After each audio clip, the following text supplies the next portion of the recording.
This weekend was a double bank holiday, which means the hills were obviously going to be packed throughout, and whilst I was fairly sure I could find a quiet route to hike, I knew parking was going to be a problem.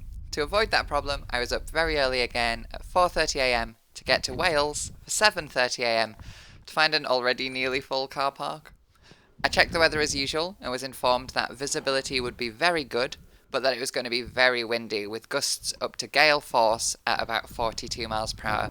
So of course with that forecast, that meant the air was nearly completely still for the entirety of the day, and we are about to climb into a very low, very thick cloud layer. We're doing 3 summits today, starting at Tryfan, and there had been a lot of recent work on these paths, so that made the climb up a lot easier.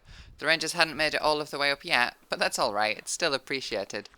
It was an adorable start to the day today, by almost immediately running into a very friendly little group of goats, including some very tiny baby goats, so please forgive me pausing this hike for one moment so that I can snap some photos.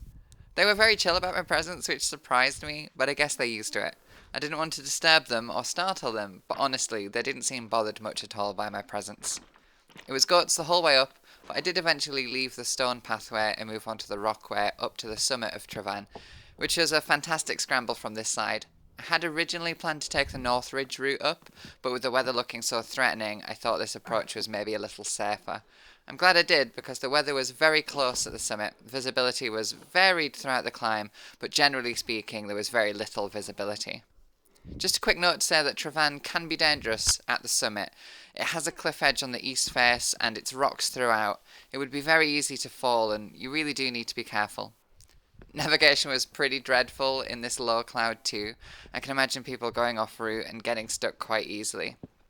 I honestly didn't enjoy the scramble down in this weather, which is unusual for me because I love a good scramble, but we were soon below the cloud layer and heading towards, Glyder Fawr. the next summit. We're heading towards Glyder Fach next, and then onwards towards Glyder Fawr. The climb up towards Glyder Fach wasn't great though. There is 2 routes. One is a scramble up through Bristly Ridge, and the other is a scree path off to the left. Honestly, the scramble looked fantastic, and I will have to come back another day in nicer weather for that route, but this time I took the scree path. You see, I'd slipped and taken a small fall on Tryfan, nothing serious, but I wasn't feeling up to the scramble, and honestly, the path was a long scree run and nowhere near as fun, so if you're feeling up to it, I would recommend trying the scramble. It looked like quite a challenging route, but certainly a lot more interesting than the scree run that I took, so we'll skip over that quickly. The weather wasn't much better up here, but it was starting to clear a little bit, and I was pretty happy with some of the photographs I took up there. After climbing Tryfan, you do drop quite a long way before climbing back up Glyder Fach, but between Glyder Fach and Glyder Fawr is a very small difference. You see, Glyder Fach is at 994 metres, and Glyder Fawr is at 1001 metres. Whilst the initial climb up to Tryfan at the beginning of the day was pretty significant, gaining a lot of elevation in a short distance, once we'd hit our 3rd summit, the route down was really gentle. It was scree most of the way, but it was certainly a much more gentle descent. And of course there's some fantastic opportunities here for some last minute photographs of the lake at the bottom of the climb.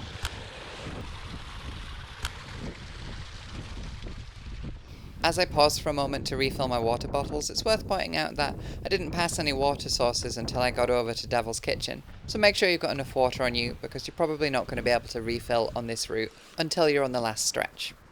This is the easiest part now though, a gentle descent most of the way. I'm going to take a walk around the lake, and you can in fact walk around this lake on either side. There's a path on the left or the right hand side. I took the right hand side today, and you pretty much just follow this path all the way down to the snack bar at the main car park. So you can grab a cup of tea and a cake and have a moment's break here at the end of your long hike if you're into that. However, of course, as usual, I am just here for the summits. So we're going to continue down the pavement of the main road towards the car park. There is a few small car parks along this road, so if you don't get into the one that I parked at, there's a couple of alternatives, but as you can see, it did get really busy and there was people parking on the paths and in other stupid positions. However, we're back at the car now. So we throw our bag in the back and we tick 3 more summits off the list.